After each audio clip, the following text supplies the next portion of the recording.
There's only one Kentucky Derby prep left. Who's going to win that one, and does it even matter at this point? Stay tuned. We got the top 25 Kentucky Derby contenders coming at you.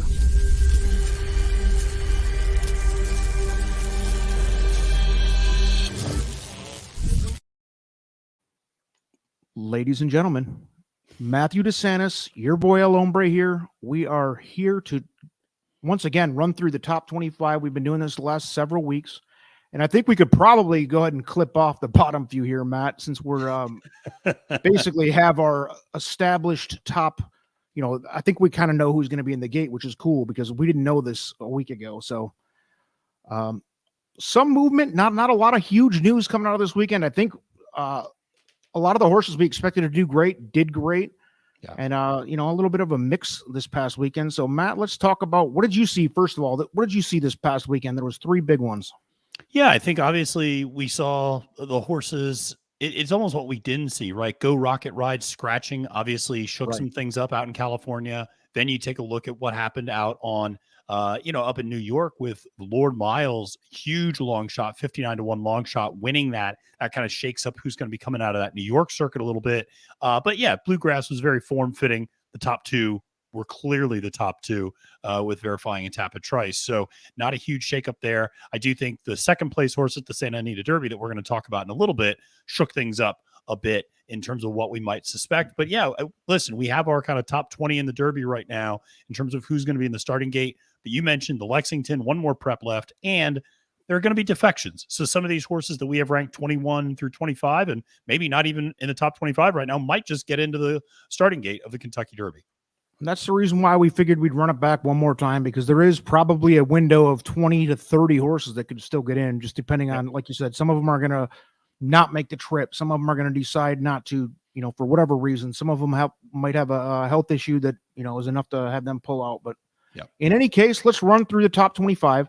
And at 25, Jace's Road has been in the top 25 pretty much the whole season, and right around 25, oddly enough, Brad Cox horse. So I don't know is there much to say here. It is what it is with Jace's Road. Go ahead.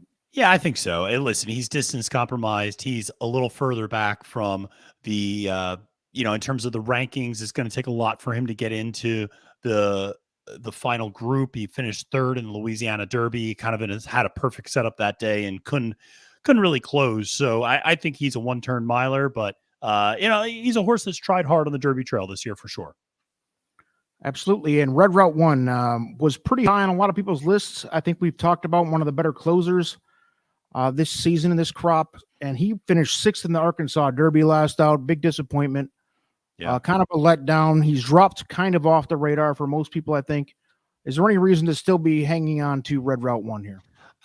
Listen, a lot of things are going to have to happen for him to get into the starting gate because you're going to have to see about 7 or 8 horses scratch actually for him to get in. But the one thing to hold on to is he should like the distance. I mean, you mentioned that he's a deep closer. That 1.25 miles, he should keep running. The problem that we've talked about all Derby prep season is when you look at the actual field in the Kentucky Derby, not a lot of front runners. So there shouldn't be a crazy pace this year, unlike last year. So I think that's detrimental to a horse like Red Route 1. I think we saw that in the Arkansas Derby a little bit. All right, coming off 3rd place at the Bluegrass, fairly, I don't know. I guess a lot of people had high hopes for Blazing Sevens. I really didn't know what to make of Blazing Sevens going into that race. He finished 3rd, a distant 3rd. But, he proved that he, I guess, belongs. And what do you have on Blazing Sevens? Yeah, certainly a vastly improved performance from what you saw in the Fountain of Youth. I still am not really that sold on this horse, but he's got a fair amount of Kentucky Derby prep points because of what he did as a 2-year-old, finishing 4th at the Breeders' Cup, winning the Grade 1 Champagne, which are those early prep races. So even though he just got 3rd in the Bluegrass, that's going to be enough to get him into the starting gate. I don't view him as a very strong legitimate threat in that race, but certainly there was marked improvement, but he's going to have to take a pretty big jump again in order to really be a legitimate contender, I think. I agree 100%. I can't imagine finding any ways to get him into on the board at the Derby, but Instant Coffee at 22, the Doral sired Brad Cox trainee. Listen, before that last race out, he finished 6th in the Louisiana Derby. Before that, he was pretty high on most people's charts. Can we write this off as a one-off, as instant coffee, a horse that can bounce back and make some noise? I don't know. Matt, where do you see instant coffee personally? He's kind of up against it here. He's got to wait. He's got to hope that 6 or 7 horses scratch out of the starting gate in order to get in if he doesn't run at this weekend's Lexington, which it doesn't look like he is. So he needs a lot to happen in order to get into this field. I personally don't see it happening. And this is an example of when you put all your eggs in one basket and the horse doesn't run well. Now you suddenly have a horse that I think most of us consider to be a top 10 horse in this crop, just looking at the 3-year-olds. And he's not going to be in the Kentucky Derby unless a lot of people decide to drop out.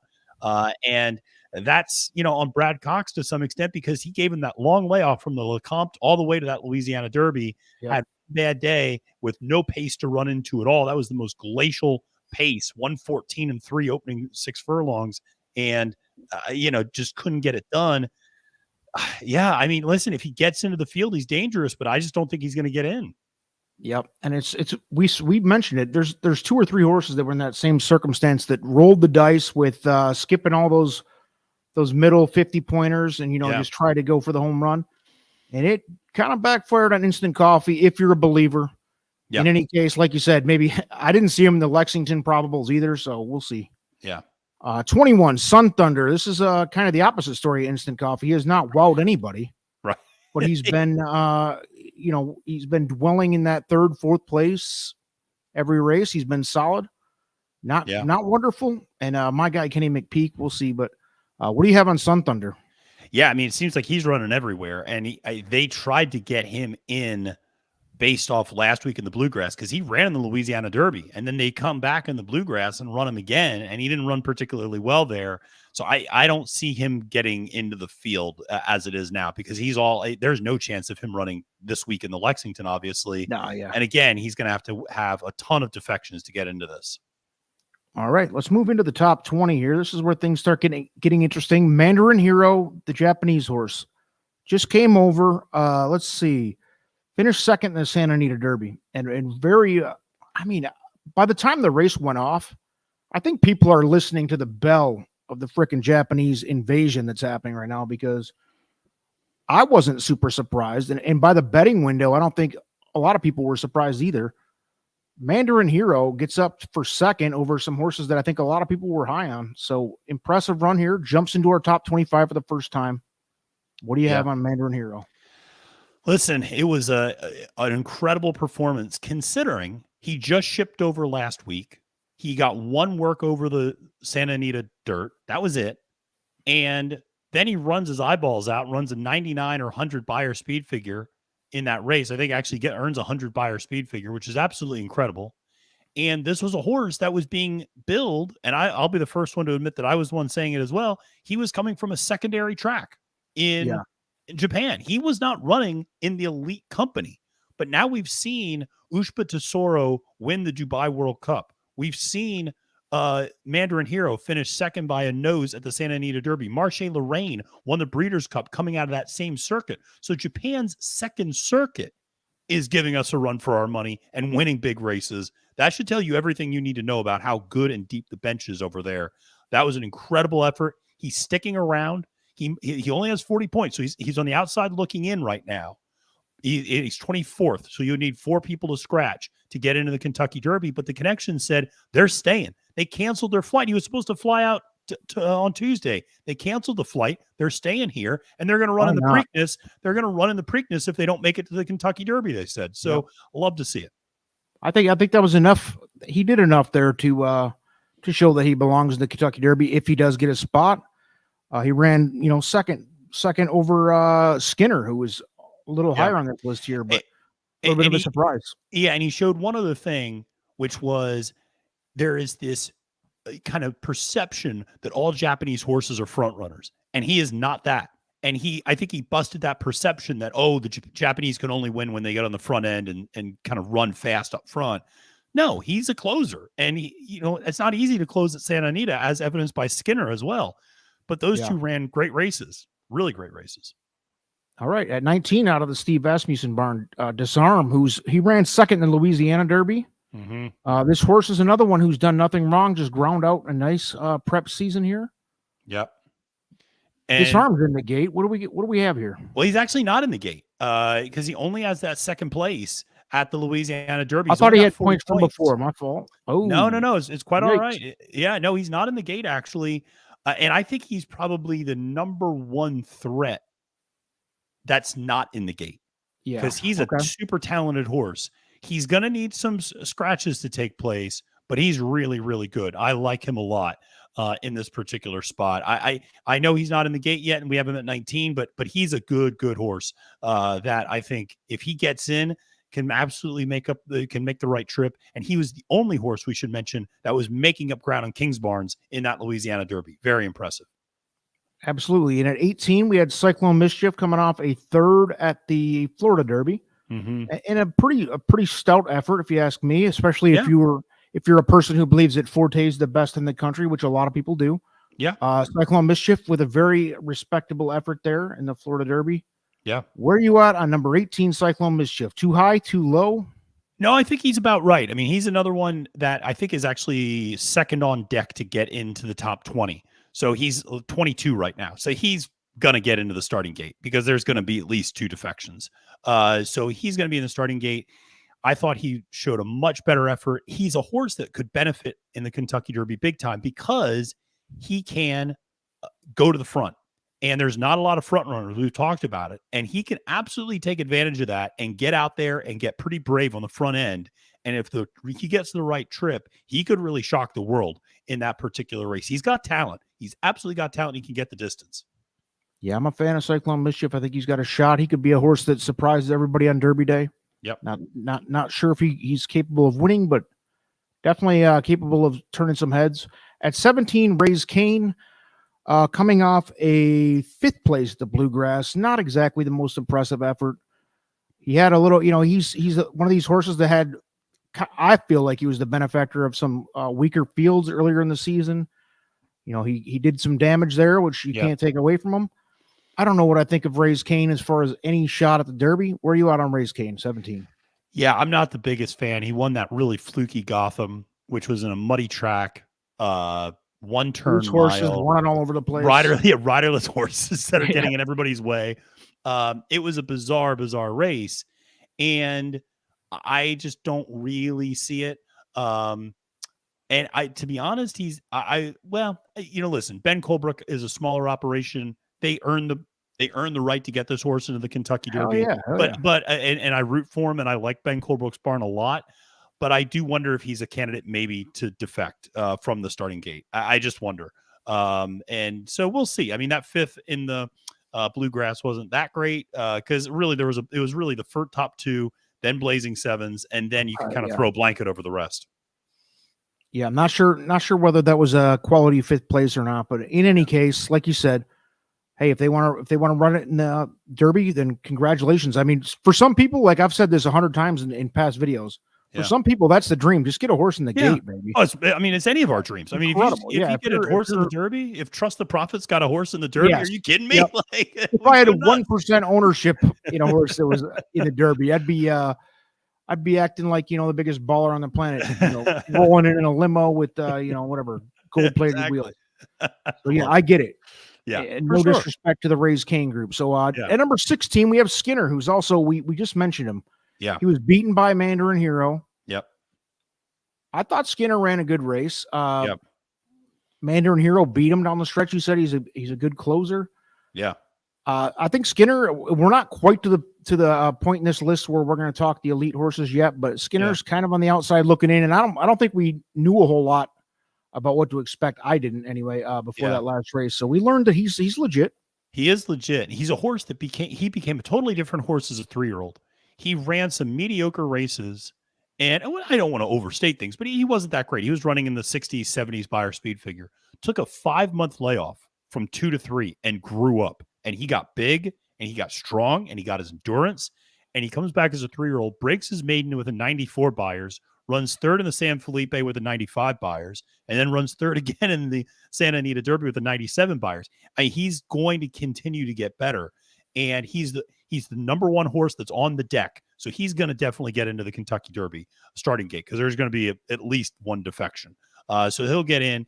And he's a dangerous one. If there's any sort of pace up front, you see that Curlin progeny, he's going to like all the distance you give him. So, the 10 furlongs is not going to be a problem at all. Anytime I see the sire of Curlin, I'm in.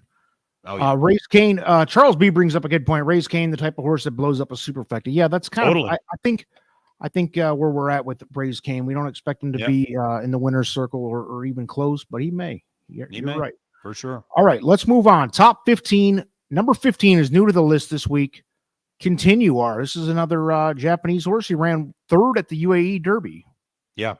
A distant third, we might add, but we'll get to the winner of that race here in a little bit. But yeah, Continuar. Yeah. Well, I think you got to take him. Yeah, you got to take him seriously. First of all, he ran a distant third that day, but he won some other Kentucky Derby prep races in Japan leading into that UAE Derby.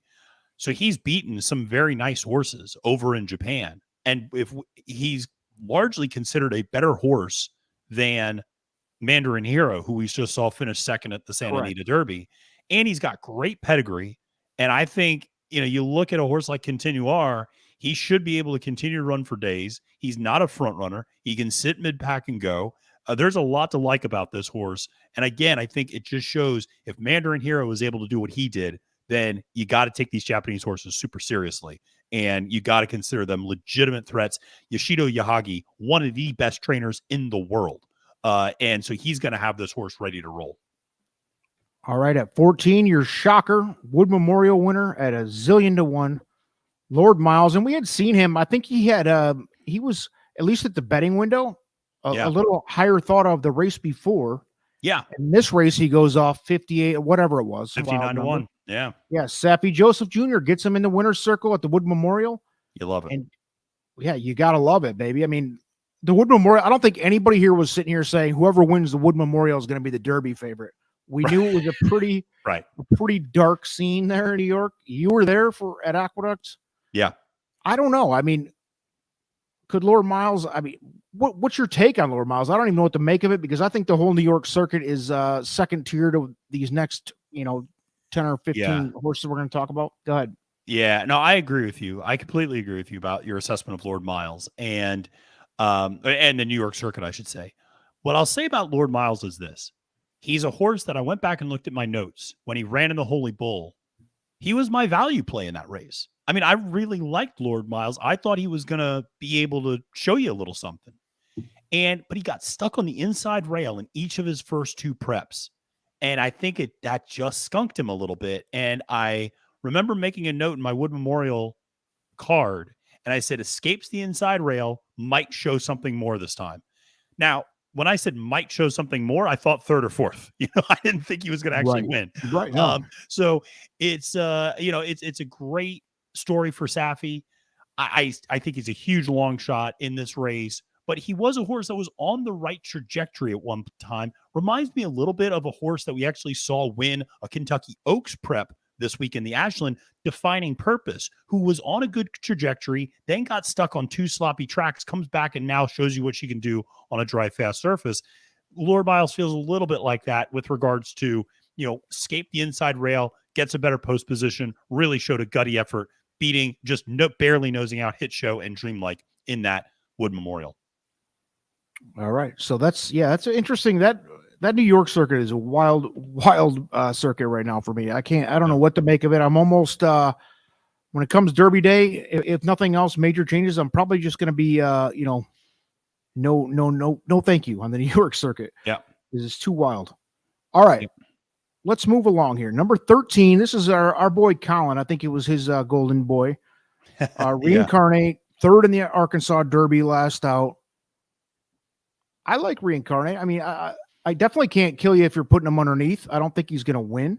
Right. Where are you at on Reincarnate out of the Yak Teen barn? Go ahead.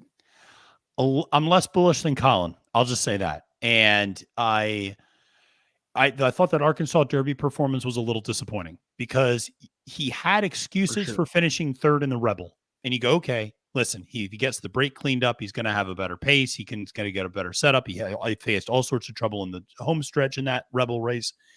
And then he comes back and finishes third and is easily beaten by Angel of Empire. And you go, all right, well, maybe that's just kind of the horse he is. And I just think maybe he is, an okay horse that maybe you can catch underneath in a superfecta, something along those lines. But I don't see him as a really strong, legitimate win threat in this race based upon what I've seen to this point. And sometimes with the good magics, I do wonder about, can they get a mile and a quarter? So we'll see. I'm interested in that, and obviously has been a very productive sire in this first crop. But I'm interested to see how they stretch out as they go longer and longer. All right, and before we move on any further, we'd like to thank everybody who's joining in live. We've got a nice group of people online. Didn't expect it. This was kind of an impromptu live here, so didn't know what to expect. If you could please take a second and subscribe to the channel. We're going to be doing a lot more of these impromptu type lives. A zillion different outlooks on the Kentucky Derby and Triple Crown stuff coming up. If you've been paying attention to our channel at all, you know that Matt's putting out amazing content every week. We're doing a live drunk show on Thursday nights with a good group of people that we have a lot of fun. The Cocktail Lounge. You've got the Formula, Colin Sheehan, all bringing weekly videos. So absolutely take a second, please subscribe. And we're going to move along here to number 12, Rocket Can, who is coming off of 4th place at the Arkansas Derby. Another disappointment. Yeah. I think a lot of people were finally sold. I think my take on Rocket Can going into the Arkansas Derby was, hey, listen, I didn't really buy into him before, but going into the Arkansas Derby, I was finally ready to maybe buy into him. And then he runs that race there. And I don't even like him at 12, to be honest with you, but go ahead, Matt. Yeah, I hear you on that. I mean, he's a little lower on my list. And we should mention this is a consensus list from the four of us here on Trust the Prophets. So we each have our own individual lists, and then you do the dirty work of averaging everything together and coming up with our consensus top 25 list. But yeah, Rocket Can, I was super disappointed. I was really high on him in that Arkansas Derby too, and then just ran the 4th, and I thought, can he improve? I think so. But I also just wonder if he's a horse that's just going to run about a 90 to 93 buyer speed figure. I just think maybe that's the horse that he is right now. And that's not going to be good enough to get it done in the Kentucky Derby. He's an honest horse, I think, but I just don't think he's up there with the elite horses in this particular crop. But I think he's got a bright future in terms of like a grade 3, occasional grade 2 type winning horse later on in his career. Yeah, he fully belongs in the field here. I mean, let's not neg the guy here. But. Yeah, because we should say he finished second to Forte the race before that in the Fountain of Youth. And so that was really what got people excited. All right, let's move to number 11, Confidence Game. He's running this weekend, right? I mean, is he still on schedule? Yeah. He's the one top 25 horse we have running in the Lexington at Keeneland this weekend, which is the last chance qualifier, I like to call it. Yep.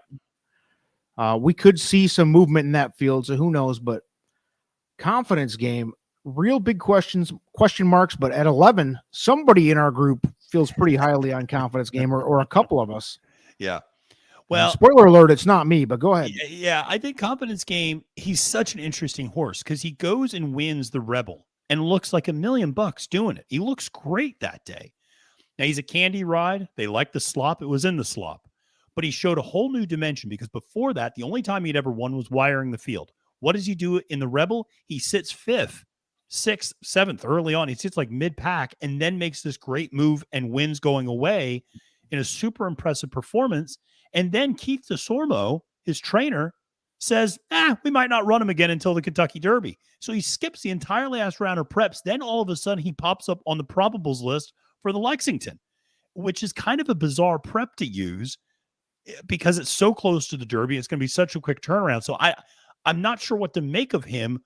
There is talent there, I think, but I just don't know about if he's going to be fresh and ready to go for the Kentucky Derby at the first Saturday in May.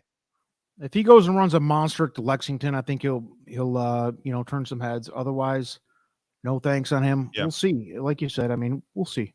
Yep. Going into the top 10 now. This is the top 10. And coming off here, speaking of the New York circuit, number 10 Hit Show. I don't know. I just think I still believe he's the best of the New York scene there. Yeah. Just based on consistency. Yeah. I don't think this horse is going to be anywhere near the board Kentucky Derby Day. Mm-hmm. You better be getting a giant price on him if you're going to bet him. Yeah. I don't know. 10, fine. I feel like he's a mid packer. Where are Yeah, you at on hit show? kind of the same. I think he's a little bit like Rocket Can as well. He's going to run his speed figure. He's going to run about a 93, and that's kind of what he is, I think. Um, Yep. I think he is a middle to lower end Brad Cox horse, but for that barn. But listen, he won the Withers, and he came back and was, I mean, this close to winning the Wood Memorial. And it's interesting, if he's 2 inches away and wins the Wood Memorial, suddenly we have a different impression of him. Buyer speed figure be damned, because suddenly we go, well, he won the Wood, he won the, now he's one of the highest ranked horses in terms of points out of the 3-year-old crop. So he was in a tough spot. He was in between Dreamlike and Lord Miles in that race. It's always tough to be the horse in the middle in those photos. He ran his race, but I just don't think his race is good enough to win the Kentucky Derby. Absolutely. Yeah, I definitely agree with your take on Hit Show and Rocket Cam being very similar. Yep. Mid packers, great horses. Yep. They can do some damage down the stretch in their careers, but it's not they're not going to win the Kentucky Derby. At number 9, a horse we saw live last weekend, Mage, who almost pulled the big one on Forte as an upset at the Florida Derby. Ran second, ran quality, ran strong, ran very impressively, only to be barely beaten by everybody else, or a consensus around the world's number 1. Yeah. So very, very close to winning that one and pulling the upset. Mage looking serious and also looking like still on the uptick, like maybe still getting better. So that's dangerous, maybe. Absolutely. This is a horse that will only be going to his 4th career race when he goes to the Kentucky Derby. He won his first race. He won his maiden with a big speed figure, comes back, has a troubled trip in the Fountain of Youth, finishes 4th, then comes back, as you mentioned, and made the move, got the jump on Forte, actually. Got the jump on Forte, made the move first in that Florida Derby, and you thought, my gosh, here comes Mage, and Forte just, the class wins out, and it gets the job done there, but no disrespect, finishing second in that race, and he's a horse that, you got to like, I think, a little bit, because there's upside there. There's still room for improvement with a horse like Mage. Now, the one concern that you can point to with a horse like Mage is he's got some gate issue. He needs to get out of the gate a little bit better, which is kind of bizarre because he broke like a lightning bolt in his first race. Now he struggled out of the gate his last 2. So we'll see if they can get that cleaned up for the Gustavo Delgado barn. Those horses tend to get better with time, but it'll be interesting to see whether or not he can continue to progress. But I like the horse a lot. And I know you can vouch for this because we were there live. When Mage made that move and blew by Forte and blew by the whole field on the outside, I thought Forte was done, dead in the water right there. I thought Mage had the race won. It was great. And Forte got there, got home like the monster he is. So we'll see. But yeah, Mage did everything right. I think Mage has a shot on Kentucky Derby weekend. So let's move up. Number 8, Verifying. The Cox barn. Now I've been super high on him. I won't say we. I have been super high. Yeah. Both of us. A couple of the other people we won't mention on the channel. Not so much. You can figure out who they are. Yeah. So he ran second in the Bluegrass, a very close second. Yep.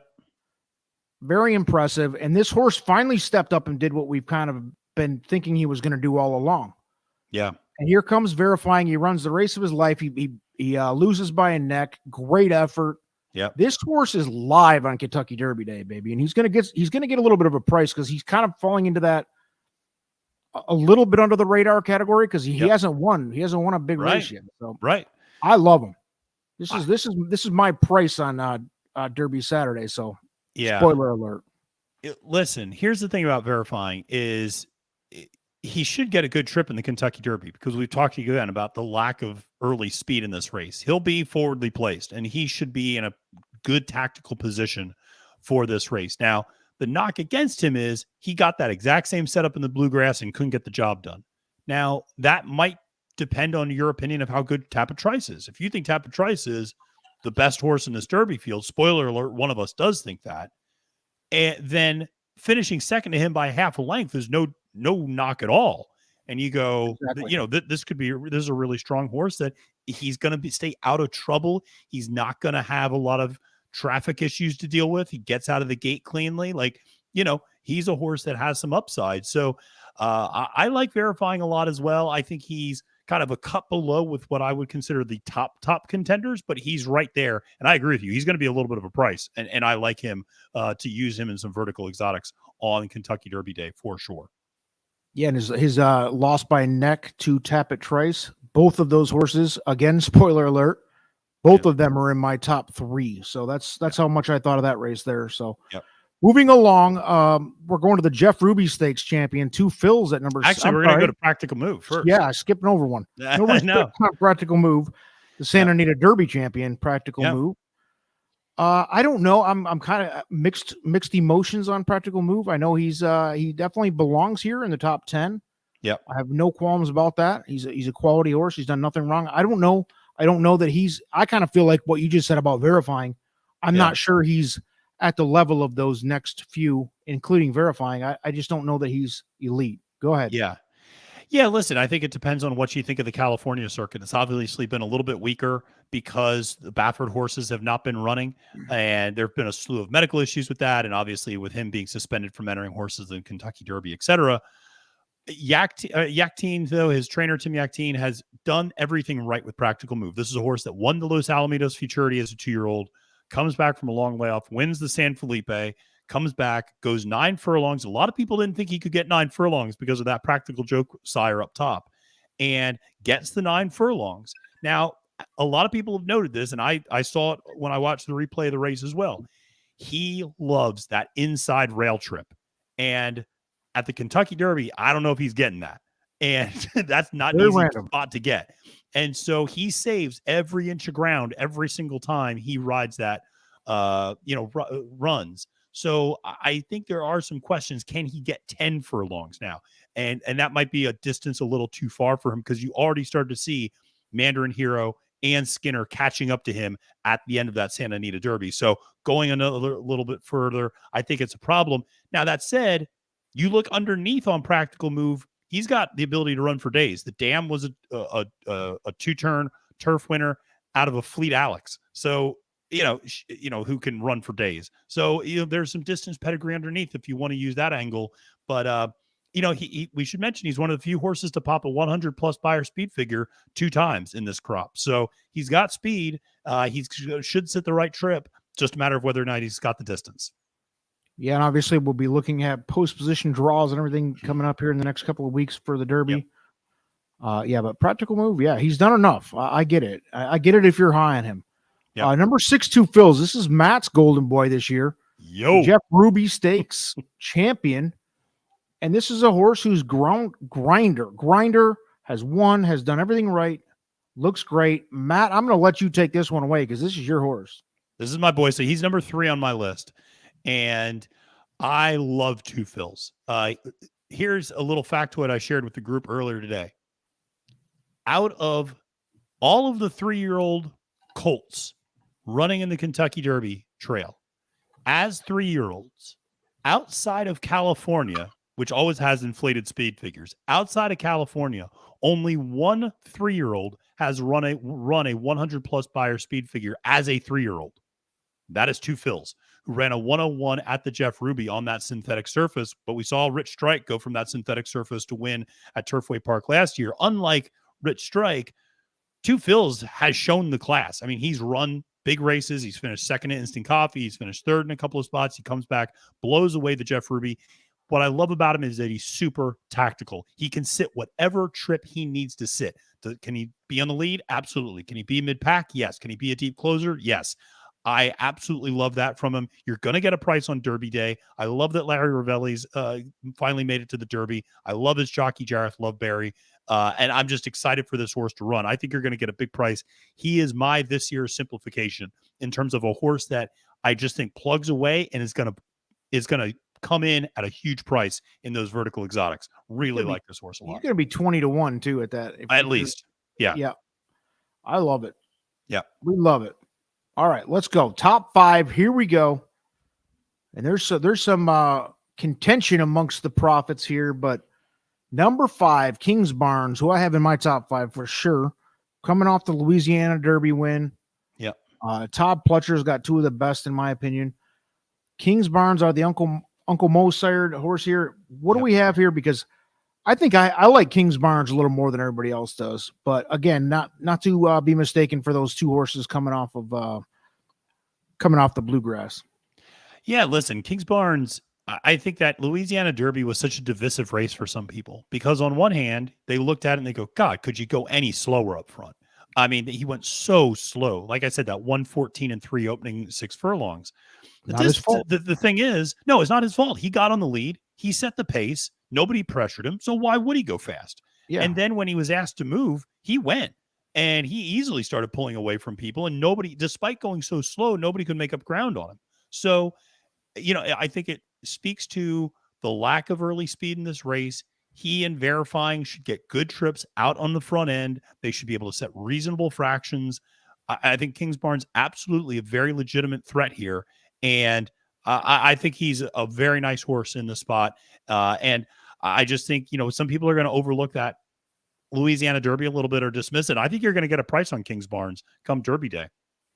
Exactly. He's not real high on a lot of people's radar. I mean, I have him at 4, I believe, maybe 5. Yeah. And I think people were giving me shit about that because it was just like, how do you have him over the Japanese horse who we'll get to in a second here? But yeah, I mean, again, like I really liked that horse a lot. And I think out of all these top 10 horses, yeah, Kings Barnes is the one we saw the least out of because he didn't have to do anything. He has not had to run yet. So the sky's the limit for him. I think he's a real threat to win because we haven't seen him pressured at all on the front or back end. No, you're absolutely right. And we should also mention he's a little bit like Mage in that he's a super young horse that we just have not seen as a 2-year-old much either. And so he really just went kind of maiden allowance Louisiana Derby and has 100 points and is now going to go to the Kentucky Derby. So he's only running his 4th race too. Why can't he keep getting better? So, there's absolutely opportunity for progression from Kings Barnes. It's interesting. The more I think about him, the more I like him in this race. And he's a horse that I think makes a lot of sense. Yeah, it's been a couple weeks since we saw him, so I think people are falling victim to the "what have you done for me lately" type attitude, which I get it. But yeah, Kings Barnes, do not forget about that horse. Number 4, the Japanese horse, Derma Sotogake. Matt was blown away by the effort. I was blown away by the effort. Everybody was. But my question has been all along, who did he beat? We're not quite sure. Does it translate to the U.S.? All questions that are fair. Yeah. But all questions that could, the Japanese horses that we have seen come over have done quite well. So where are you at? You still think this horse could be a world beater? I still think he could be. And I think that he is he's run against very, very good competition over in Japan. He ran them off their feet in the UAE Derby. Yeah. If nothing else, even if you go, well, I don't know who he beat, he looked like he could run 2 miles that day. I mean, that horse looked like he could keep running for days. So I'm not worried about the distance there. No. He's not naturally a front runner. That's the other thing is I know a lot of people saw him in that UAE Derby and just assumed, oh, he's going to go to the lead every time. He's not naturally that horse. He can be, obviously, but he can sit mid-pack too. So he's got versatility. I like that out of him. Just to give people an update, he and Continuar both arrived in Churchill Downs this week, and they are both out on the track getting used to the dirt. So they're going to be here for just about a month before the race, have plenty of opportunity to acclimate, get used to the track, get used to East Coast time, and be there. It will be interesting to see how a horse like Derma Sotogake reacts to his surroundings, but so far he doesn't seem to be a horse that's up on his toes. He doesn't seem to be a horse that's too high strung. So I think he can handle things at Churchill Downs well. And that's going to be a big test for a lot of these horses, but no reason to think he's not a very serious win threat here. And this could be the year that Japan wins the Kentucky Derby. Yeah. I can't wait to watch that. It's going to be fun. Definitely an interesting spike into the, into the betting window too. I mean, I just think that there's a lot of people who are not going to know what to do with that horse, which is going to make for interesting betting because I think you might get like a more than fair price on him if you're sold. Well, that's the thing. Maybe 8 to 1, something like that. I mean, No, I think that's the weird thing is I think in our little hive of horse racing Twitter, there's a lot of people who like Derma Sotogake, but you bring up a great point, El Hombre, which is when this goes to the general public, who's the people betting on the Kentucky Derby, they have no freaking clue who No Dermot clue. Sotokake is. They haven't watched the UAE Derby. They don't know it. They just know Japanese horses never win. So why would they start putting money on it? So I think you'll have some wise guy people putting money on this horse, but I don't see this spreading out to the general public necessarily. So I agree with you. I think you'll end up getting a price. At number 3, Tapit Trice. This is my pick to win, and Yep. it has been for a while. He finally got out of the gate halfway decent into Bluegrass and got it done. Verifying gave him all he could handle. Yep. But so again, how good is Tapit Trice based on how good is Verifying, or how good is Verifying based on Tapit Trice? I happen to think they're both at the top of the field, right there with Forte and Angel of Empire. All these horses. I think this is going to be a very unbelievably good betting race because I think there's so much balance here, and I think Forte is going to end up taking the most money because of the fact he's done absolutely nothing wrong. He wins everything he's in front of. Where are you at on Tapit Trice? I know you've got questions. Yeah, listen, my concern with Tapit Trice is always, that break is the issue. Now, he broke much better at the Bluegrass, and I thought Luis Saez did the absolute right thing, which was to make a middle move with him and to actually sneak up and get really close, much closer than he was coming down the backstretch, angled him out, got him in the clear, and came up and was sitting like 3rd or 4th, actually. And then had plenty in the tank coming for home. This is a horse that can absolutely run for days, will not have any issues with the distance. And I think you saw that with the Bluegrass in that he was able to exert energy on the backstretch and still have plenty to win in the home stretch. And I think that's really impressive. Typically, when a horse makes a middle move like that, they flatten out coming home for home. And he didn't do that. Yeah. As a Tapit Trice supporter, I'm sitting there going, man, I hope that wasn't too much of a move. Yeah. Yep. And it didn't affect him at all. Yep. No, it didn't. And I think the only thing that I would be worried about, obviously, if he draws to the inside, that's a concern in the Kentucky Derby in general for any horse. But I would say that Louis' ability to get him out in the clear and move him up down the backstretch is, I don't know if he'll be able to make that move. Just like we talked about, I don't know if Practical Move is going to be able to be on the inside rail. Like, he's going to need the right type of trip, and we'll see. But he's super talented, that's for sure, and he can run for days. So yeah, he's a legit win threat, a very legit win threat. On to our top 2, Angel of Empire, coming off the Arkansas Derby. I think a lot of people were questioning how great that horse was until the Arkansas Derby. Yep. Went out there and got it done. Has done nothing wrong. The figures are there. Everything's there for Angel of Empire if you're a fan. Matt, where are you at on Angel of Empire, number 2? High or low? I'm probably lower than number 2. I think he's number 4 on my list, but he's up there certainly in this top 5, and I think a very, very legitimate threat.